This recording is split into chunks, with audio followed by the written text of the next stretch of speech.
What was it like for you as a mom to hear that your daughter had been a victim of sexual abuse? We were devastated. We were shocked. This is not something that you would ever feel would touch your home. We did not have any reason to suspect sexual abuse from within our own home or with anybody we knew.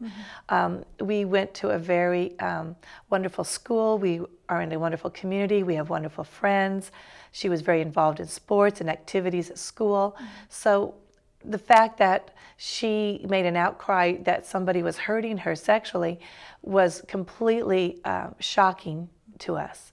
We'd never suspected that she was being hurt. Kelly, we've been talking with Jenna a lot about Jenna's Law.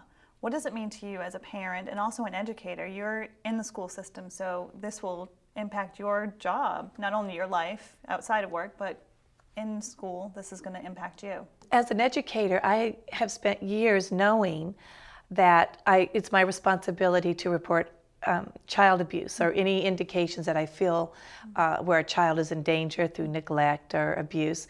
But we were always told to look for, signs like bruising or, a child isn't eating properly or they're not being cared for at home properly, neglect. But we've never been trained in what sexual abuse looks like and how it manifests in a child. And so now it's required that every teacher in the state of Texas goes through a training on what the signs and symptoms of sexual abuse looks like according to grade level, according to the age level, because it's going to look differently in an elementary student than it does in a high schooler. They're going to show themselves emotionally and they're going to act out differently than they will if they're 5 or 6 years old.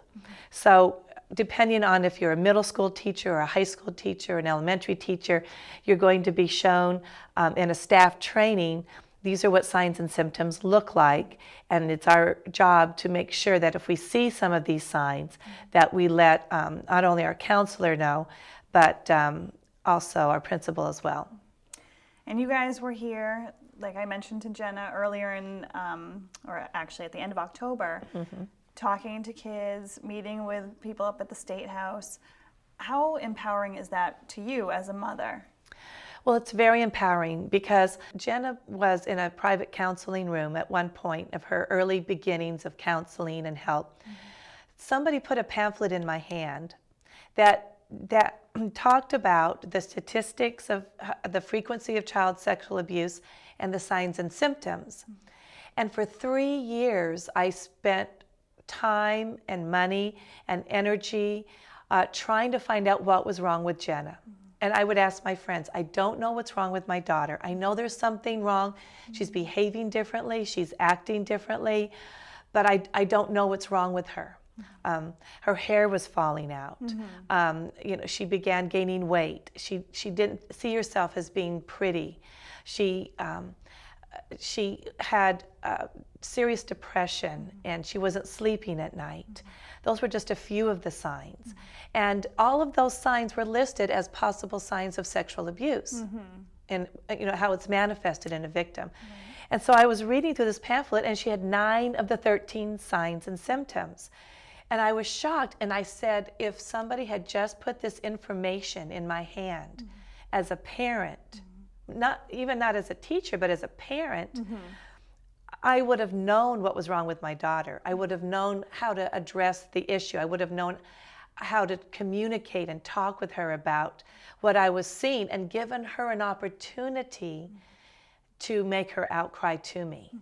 And that's the goal now between Jenna and yourself, is to get out there and tell people this is not something you need to be ashamed of. This is something that happens, unfortunately, all too often. Right. And the more people talk about it, the more can be done to eradicate it. That's right. And after Jenna made her outcry, several of our close friends and acquaintances came to us, men and women, and they said, well, it happened to me. It was always a family member or a babysitter or somebody when they're in their relationship circle. And they said, it's affected me my entire life. They said, but we've never told anybody. But it's affected my relationship in my marriage. It's affected my relationship in my faith with God. It's affected how I'm raising my children. I'm insecure in many areas. And these are people who were several years beyond their abuse, but yet it still affects who they are because it stays within your soul. It stays within your spirit. And it sounds like they never had the opportunity to talk about it Exactly. and get it off their chest. They never had a chance for healing, for counseling.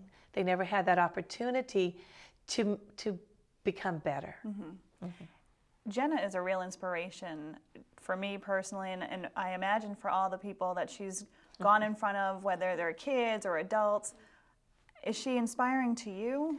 She's extremely inspiring to me. I am just amazed at her strength and her fortitude. She has a real passion to help other children and other victims. And it's her heart, because she knows that if she had been given an opportunity to make an outcry, because she felt like somebody around her understood what was happening to her and gave her an opportunity. If someone had just posed the question, if I could have just posed the question directly Well, and to I think her. a lot of times, as I'm not a parent, but I have parents, and Right. I know growing up, teenagers, we go through our moments where we're, withdrawn, or we're doing things maybe that we shouldn't be doing. So it must have been difficult for you to look at Jenna and be like, well, maybe this is just typical teenage behavior. Exactly. We'll pass it off as Exactly. adolescent behavior and all of that. So And that's what I wrestled with for 3 years. But I knew my daughter, and I knew this wasn't typical. And that's one of the things the law also does, is every year at the beginning of the school year, parents are given a handbook on school policies and so forth.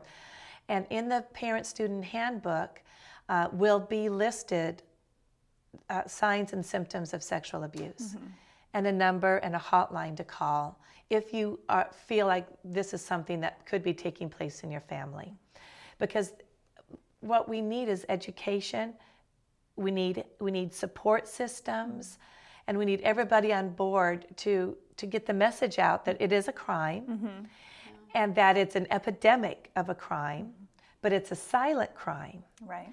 And so through education and cooperativeness and people speaking about it, talking about it, I believe that we can make a difference for just children. being more familiar, because when you're familiar with something, you're comfortable with it, right? Exactly. So if we can get people more familiar with the idea, the numbers, just knowing that it's out there, that it is happening, whether you refuse to see it or not, Right. It is happening. So And we're making that step here, talking Yeah, about it, and letting absolutely. people know that Yeah. if this is happening to you or a friend, there are Right. places to go for help. That's Yes. right. Please That's do. right. Please do. And something important to know is that it doesn't just go away. It's like the older people who came back and said, 20 years this affected me. It stays inside. And so it is, it's like a silent murdering of your soul. And so a person needs to, in order to be healed completely, they need to be able to have the freedom to be not ashamed and to say something and begin to get some counseling, to get some help, to realize that you are a victim and you have nothing to be ashamed of. It's the person who was violating you that should be feeling the shame, Absolutely. not you. I want to thank you for being here, and I want to thank you at home for tuning in. That's going to do it for us here. We'll see you next time.